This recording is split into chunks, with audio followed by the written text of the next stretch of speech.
안녕하십니까? 좋은 아침입니다. 오늘도 여호와의 회의에 오신 분들을 환영합니다. 오늘 주신 말씀은 마가복음 10장 5절입니다. 이 말씀 제가 받들어 읽습니다. 예수께서 그들에게 이르시되 너희 마음이 완악함으로 말미암아 이 명령을 기록하였거니와. 오늘 말씀의 제목은 차선책입니다. 차선은 최선의 최대의 적이라고 합니다. 많은 경우 쉽게 가려고 차선을 선택합니다. 또는 어쩔 수 없이 차선을 선택할 때도 있습니다. 오늘 본문에서는 주님께서 허용하시는 차선도 있습니다. 2절 말씀을 볼까요? 바리새인들이 예수께 나와 그를 시험하여 묻되 사람이 아내를 버리는 것이 옳으니까. 바리새인들이 이혼의 문제를 가지고 예수님을 시험하기 위해서 왔습니다. 예수님은 모세는 무엇이라고 했느냐라고 반문하십니다. 그들은 이혼 증서를 쓰면 모세는 가능하다고 답했습니다. 모세의 말에 예수님은 수긍하셨습니다. 모세가 그렇게 말한 의도를 주님이 아시기 때문입니다. 모세의 이혼 허용은 악한 남편들로 인해서 어쩔 수 없이 내려진 조치였습니다. 유대는 남성 중심의 사회입니다. 샴마이 학파는 이혼에 대해서 엄격했지만 힐렐 학파는 좀 더 자유로웠습니다. 이혼을 하면 남편은 아내가 가져온 지참금을 돌려주어야 합니다. 아내를 싫어하는 남편도 지참금을 주지 않으려고 이혼하지 않은 채 아내를 그냥 방치해 두었습니다. 고대 사회 여성들은 경제 활동을 하지 못했습니다. 누군가의 보호 없이 혼자 사는 것은 아주 힘들었습니다.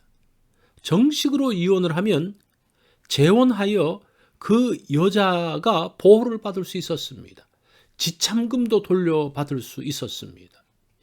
이혼 증서를 받으면 부녀들은 보호를 받을 수 있었습니다.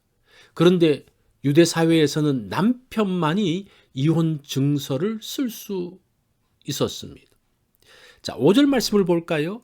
예수께서 그들에게 이르시되 너희 마음이 완악함으로 말미암아 이 명령을 기록하였거니와.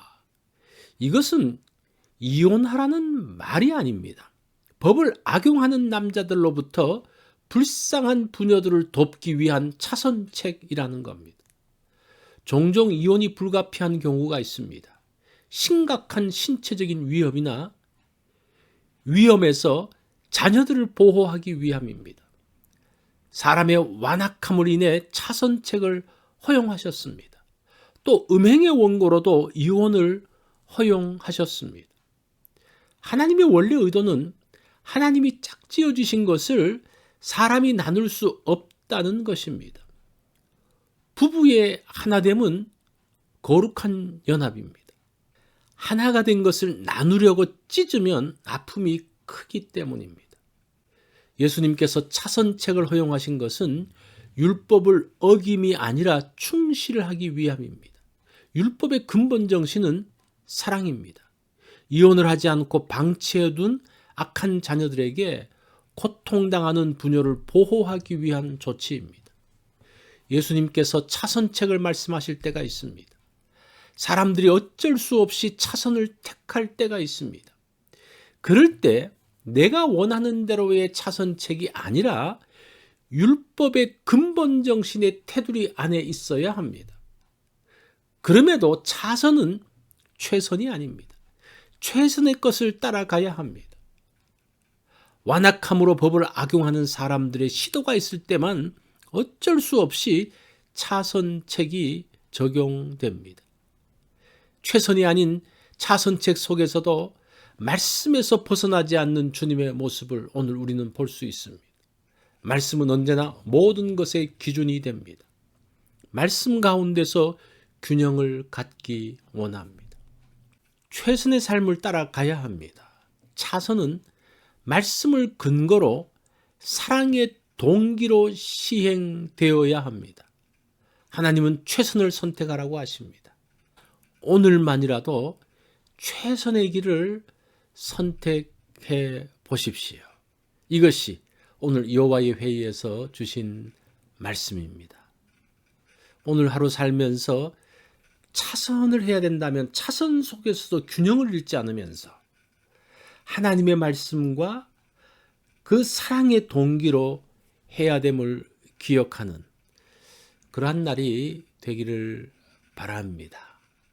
모든 것을